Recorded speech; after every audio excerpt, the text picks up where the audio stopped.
అనకాపల్లి జిల్లా కోటవురట్ల మండలంలో ఘోర విషాదం చోటు చేసుకుంది. బాణసంచయ కేంద్రంలో భారీ పేలుడు సంభవించింది. ఈ దుర్ఘటనలో 8 మంది మరణించారు. మరో 2 పరిస్థితి విషమంగా ఉన్నట్లుగా సమాచారం. ప్రమాదంతో అప్రమత్తమైన స్థానికులు, పోలీసులు గాయపడ్డ బాధితుల్ని అత్యవసర చికిత్స నిమిత్తం ఆసుపత్రికి తరలించారు. అగ్ని ప్రమాదంపై సమాచారం అందుకున్న అగ్నిమాపక సిబ్బంది ఘటనా స్థలానికి చేరుకున్నారు. ఫైర్ ఇంజన్లతో మంటల్ని ఆర్పివేశారు.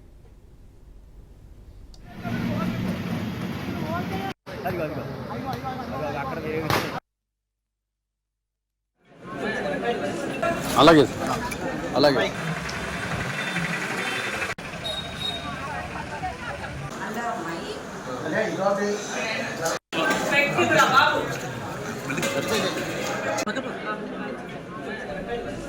అలాగే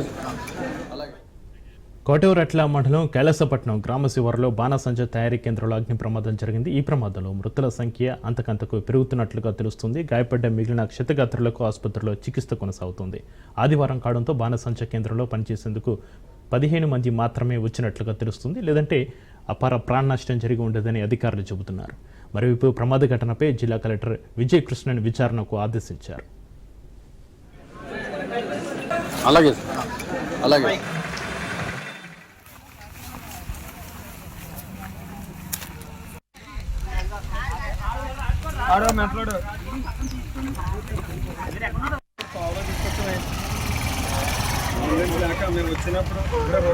బాణసంచ పేలుడు ప్రమాదంలో చనిపోయిన మృతుల వివరాలు: సంగరాజు గోవిందు కైలాసపట్నం, దాడి రామలక్ష్మి రాజంపేట, పురంపాప కైలాసపట్నం, గుంపెన వేణుబాబు, సానాపతి బాబురావు, అప్పికొండ పుల్లయ్య, దేవర నిర్మల వేటపాలెం, మనోహర్ విశాఖపట్నం సిటీ.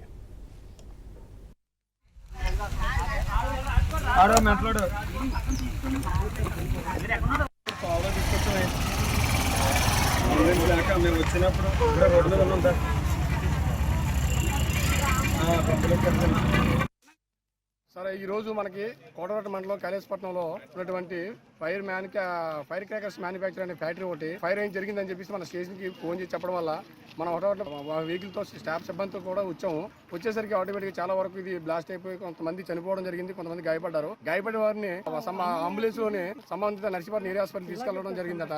మాకు అందిన సమాచారం ప్రకారంగా మేము మీకు వివరాలు తెలియపరచడం అయింది. మిగతా సమాచారం తర్వాత తమకి మేము తెలియపరచాం. అంతలాగా చనిపోయిన వారు అయితే ఒక 26 మంది అని చెప్తున్నారు. కాలిపోయినట్టు తెలిసింది. ఆ నలుగురిని కూడా అంబులెన్స్ తీసుకెళ్లడం జరిగింది. తర్వాత ఏంటంటే ఇక్కడ టోటల్ వర్కర్స్ అయితే 15 మంది వర్కర్స్ పనిచేస్తున్నట్టు మనకి సమాచారం తెలియపరచడం అయింది.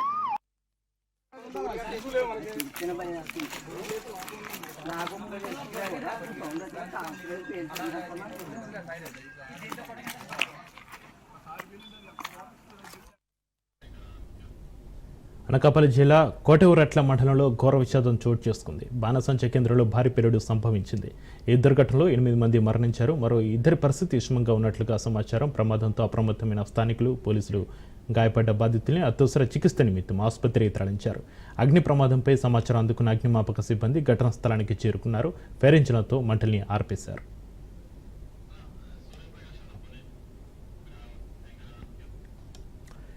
ఇక అనకాపల్లి జిల్లా కోటవురట్ల మండలంలో ఘోర విషాదం. బాణసంచ కేంద్రంలో భారీ పేలుడుకు సంబంధించి మరిన్ని అప్డేట్స్ను మా ప్రతినిధి సూర్యప్రకాష్ మరిన్ని అప్డేట్ అందిస్తారు. సూర్యప్రకాష్. ఈరోజు అనకాపల్లి జిల్లా కోటవురట్ల మండలం కైలాసపట్నంలో భారీ అగ్ని ప్రమాదం అయితే చోటు చేసుకుంది. ఈ అగ్ని ప్రమాదం మధ్యాహ్నం 1:40 చోటు చేసుకోవడం జరిగింది. ఈ ఘటన జరిగే సమయంలో దాదాపు 15 మంది కార్మికులు అందరూ ఉన్నారు. అదే సమయంలో వాళ్ళు లంచ్ పీరియడ్ కావడంతో కొంతమంది బయటికి వెళ్ళారు. అంటే ఆ ప్రమాద ఘటన దగ్గరలో లేకపోవడం వల్ల ఒక 7గురికి నార్మల్ గా కొంత గాయాలు మాత్రం జరిగాయి. కానీ 8 మంది అక్కడికక్కడే మృతి చెందడం అంటే విచారకరమైన వార్త అయితే మనకు తెలియమవుతుంది. అలాగే దీనిపై ప్రభుత్వం వెంటనే స్పందించి స్థానికంగా ఉన్న పోలీసులు అలాగే ఫైర్ సిబ్బంది వెళ్ళి ఘటనా స్థలాన్ని చేరుకొని మంటలను అదుపు చేసే ప్రయత్నం అయితే చేశారు. మంటలు దాదాపు అదుపు చేసిన అనంతరం హోంమంత్రి అనిత వచ్చి ఆ యొక్క ప్రాంతం మొత్తాన్ని కూడా సమీక్ష నిర్వహించి అక్కడ అధికారులతో కూడా చర్చ జరిపాడు. చర్చ జరిపి అసలు ఇది ఎలా జరిగింది, ఏంటి, ఎవరి వల్ల జరిగిన విషయాన్ని చూస్తున్నారు. అక్కడ ఒక వ్యక్తి చిన్న నిర్లక్ష్యం వల్ల ఈ యొక్క ఘటన జరగడం అయితే జరిగింది. అలానే ముఖ్యంగా దీనికి ఎవరైతే చనిపోయారో 8 మంది చనిపోయారు వాళ్ళ పేర్లు రామలక్ష్మి, పూరం పాప, వేణుబాబు, గోవింద, బాబురావు, అద్దుకొండ, నిర్మల, ఫేమస్. ఈ 8 మంది గురించి నిర్మించడం జరిగింది. ఆ 8 మందికి ప్రభుత్వం తరపు నుండి 15 లక్షల అగ్రేషియా ప్రకటించారు హోంమంత్రి అనిత. ఈ ఘటన పైన మాజీ సీఎం జగన్మోహన్ రెడ్డి, చంద్రబాబు నాయుడు, అలానే ఉప ముఖ్యమంత్రి పవన్ కళ్యాణ్ కూడా తీవ్ర దిగ్భ్రాంతి వ్యక్తం చేశారు. సూర్యప్రకాష్, జనరల్గా బాణసంచ తయారీ కేంద్రంలో ప్రమాదాలు జరుగుంటాయి, ఎలాంటి సేఫ్టీ కోసం ఎలాంటి ఏర్పాట్లు ఉంటాయి? ప్రమాదం జరిగిన బాణసంచ కేంద్రంలో సేఫ్టీ ప్రమాణాలు పాటించడం లేదా? నిర్వాహకులు ఏం చెప్తున్నారు? ఇది ముఖ్యంగా మనం చెప్పుకోవాలి. అనకాపల్లి జిల్లాలో ఫార్మా కంపెనీస్ కానీ ఇటువంటి పరిశ్రమలు, కొత్త పరిశ్రమలు కానీ, బాణసంచ పరిశ్రమలు కానీ ఎవరు కూడా సేఫ్టీ మెజర్మెంట్స్ అనేవి అయితే గత కొంతకాలంగా పక్కతో పెట్టారు. ఎందుకంటే ఆ దరిదాపుల్లో సేఫ్టీ మెజర్మెంట్స్ చూసుకోవాల్సిన వాళ్ళు ఎవరు కూడా లేకపోవడం, అధికారులు కానీ స్థానికులు కానీ పట్టించుకోవడం లేదు. అలానే ఆర్టీఓ రమణ అనే వ్యక్తి దీనిపైన ఎప్పటికప్పుడు విచారణ చేసి వాళ్ళకి అందిస్తూ ఉండాలి. కానీ ప్రస్తుతం వాటిని పక్కదో పట్టడం వల్ల గతంలో ఫార్మా కంపెనీలో కూడా ఎన్నో ఘటనలు చోటు చేస్తున్నాయి. ఈ రోజు ఈ ఘటన పైన ప్రభుత్వం తీవ్రంగా వీటిపైన చర్యలు తీసుకోవడానికి ప్రయత్నం చేస్తుంది. కానీ చర్యలు ప్రతిసారి తీసుకుంటున్నారు కానీ అధికారులపై చర్యలు తీసుకున్నారు కానీ సేఫ్టీ మెజర్మెంట్స్ కోసం అయితే ఎటువంటి ఎక్కడైనా తీసుకుంటామని ఆశిద్దాం. సూర్యప్రకాష్, గతంలో ఇలాంటి ప్రమాదాలు ఏమైనా చోటు చేసుకున్నాయా? బాణసంచ పేలుడు ప్రమాదంలో చనిపోయిన మృతుల కుటుంబ సభ్యుల పరిస్థితి ఏంటి? వారు ఏమంటున్నారు? సూర్యప్రకాష్, మృతుల కుటుంబీకులైతే తీవ్రంగా అయితే ఆలోచన వ్యక్తం చేస్తున్నారు. అసలు ఈ యొక్క ఇప్పటికే 2026 వరకు పర్మిషన్ అని చెప్తున్నారు కానీ ఫైర్ సేఫ్టీకి సంబంధించి ఎటువంటి సేఫ్టీ కూడా లోపల ఏదైనా విషయాన్ని ఉంటే మృతుల కుటుంబీకులు వాళ్ళ యొక్క ఇక్కడ మనం పూర్తిగా వచ్చే రామలక్ష్మి అనే ఆవిడ మొట్టమొదటిగా చనిపోయారు.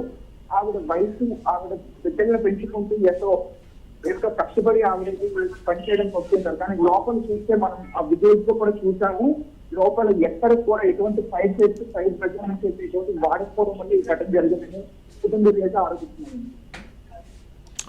Right, thank you Suryaprakash.